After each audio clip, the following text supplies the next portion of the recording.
Hello, friends and family. My name is Kwame Yabwa, and you are listening to Ashan TV. Kindly subscribe to my YouTube channel if you haven't already, and do not forget to click on the notification bell so every time I put up a content, you will not miss it at all. Remember that this program is sponsored by Ashan Page. Ashan Page is a charity organization in which we are trying our best to assist the needy. When I talk about the needy, I'm talking about the helpless people. Even the Bible says that we should help the widows, and we should help the orphans, and we should help people who are in a vulnerable situation. Children are in a vulnerable situation, and the elderly are also in a vulnerable situation, and that is why Ashan Page is there. Ashan Page is there to raise money and then look after the elderly and the vulnerable children. But anyway, today I just want to talk about something that is very, very important that everybody needs to hear, and perhaps you need to share this video because of this particular kind of topic. It's about our social life. Our social life has changed. Right now, as we all can see, that the world is moving too fast into technology. The world is shaping in such a way where everything is just going on the internet. So whatever you're looking for, you go on the internet. There's advantage to that, and of course there's a disadvantage to that. So I want to try and see if I can just open up the advantages and the disadvantages on having a social media, or perhaps maybe everything moving from the physical aspect of things into the internet. Right. This issue here, this problem here, this internet, nowadays internet is a big problem for the youth and for the elderly, because it has actually become a mediator in between the elderly and the young because of this social media stuff. So don't get me wrong, there's advantages on having a social media or maybe the internet, whatever, and there's also disadvantage in that. But I see that the disadvantage is more than the advantages. All right, it's affecting the society, especially as an African. Me being born in Africa and raised in Africa, those days when I was growing up, there was no internet, there was no social media, and the only thing that we had was we had each other to play with each other, to talk to each other, to tell stories. Especially if you're Ghanaian, you know about Anansi's story. That's how we grew up in that kind of thing. Sometimes we do a bonfire, we set a fire there, and all of us are just gonna sit around and we tell stories. All of that stuff is now gone because of social media. So you can have a family of 6 or a family of 5 in the house. The father is on his phone, the son is on his phone, the daughter is on his phone, the mother is on his phone. Everybody is watching whatever program that they want to watch. So the time for the family to have that intimacy has now disappeared. So the children are growing up in such a way. See, it's funny, you're in the house with your children and you think that you're doing very well for them. You're giving them food, you're giving them clothes and every single thing. But what you don't think that is happening is somebody else is bringing up your children for you. Somebody is bringing your children up for you, because everything that they look at on the internet influences them one way or the other.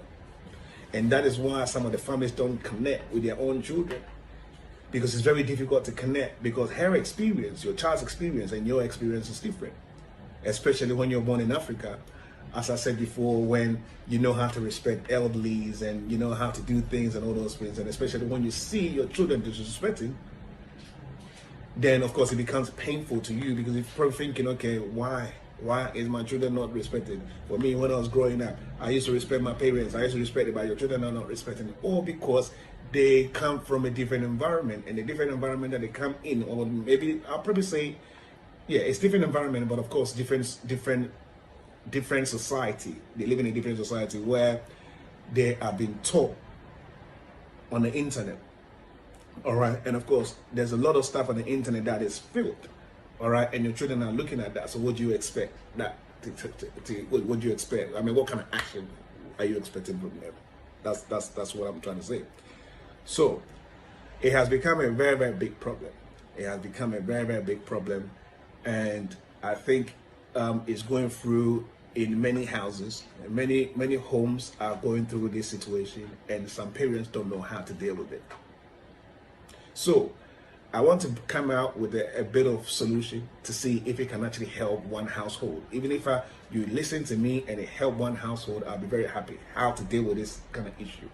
Because you're in the house with your children, but your children are already outside. The children are in the house, but they're already outside. You're in the house with your children, but you as a parent, you are already also outside because you're actually glued to your internet 24 hours. And I want to say a few things that would help you maintain your home. All right? When you're living in a house with the children, every child has a phone nowadays, and the children have passwords. They have passwords on their phone. All right, the children have passwords on their phone, and the parents cannot even go on the phone and check what the children is watching. Especially because you're living in Europe, the children has a right. You as a parent, you have a right on the children because you give birth to them. As far as I'm concerned, that's about it really. But the children have the right to do whatever they want. So they have phones, they have passwords on the phone. You can't get through the phone. So whatever thing that they're doing on the phone, you can't get it, and it's their right. You cannot really. So it's becoming a big problem for the African parents because they feel like their right has been stripped from them. They feel like they had the children, but the children has been stolen from them by a different kind of society. So some of the houses, the children are also not comfortable with the parents, and the children are now probably say that some of the parents has to adapt to this new change.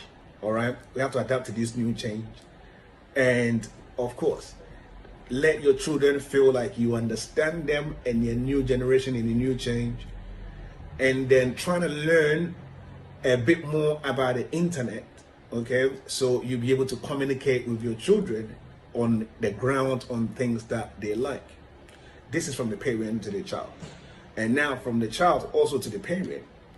You also have to understand that your mother and father is brought up in a different society, different environment, where those days there was no internet there. Those days there was no phone there. Those days there were a limited line, because you can't lie that I'm actually here when you know that you're not there. All right. So now there's a shift. There's a balance that you as a child, you have to play. You know, you have to play with your mom. You have to understand your mom. You have to understand your dad. They also come from different environment, and you as a child can also come and then try to draw them into your world so they can understand you. All right. The mom doesn't understand the son doesn't understand the mom, the daughter doesn't understand the mom doesn't understand the daughter, because they're both living in different worlds. You're in the same house, but you're both living in different worlds. I hope you guys see the point that I'm trying to make.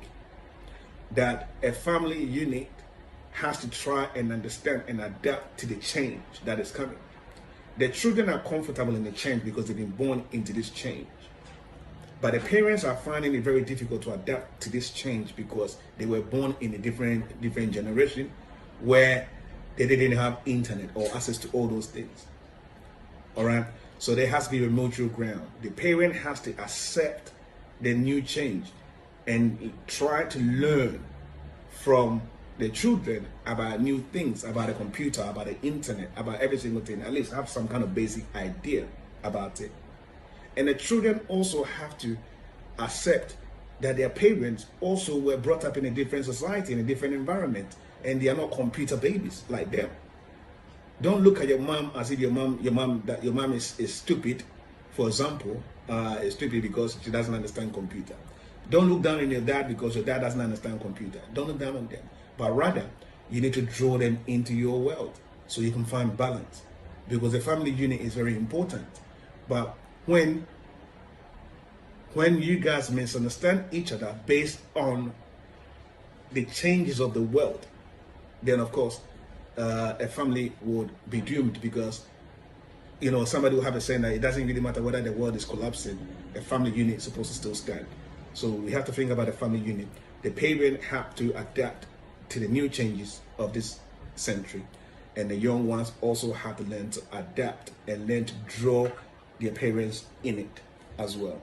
I hope I have actually made sense to somebody. My name is Kwame, but kindly share this video if you've liked it. And then don't forget to subscribe, share, like, subscribe, and then click on the notification bell so each time I bring up any content, you will not miss it. My name is... This program is also sponsored by DJ Wire Services. DJ Wire Services, well, if you go to www.djwireservice.co.uk, you will find a property that you want in either in UK and also in Ghana.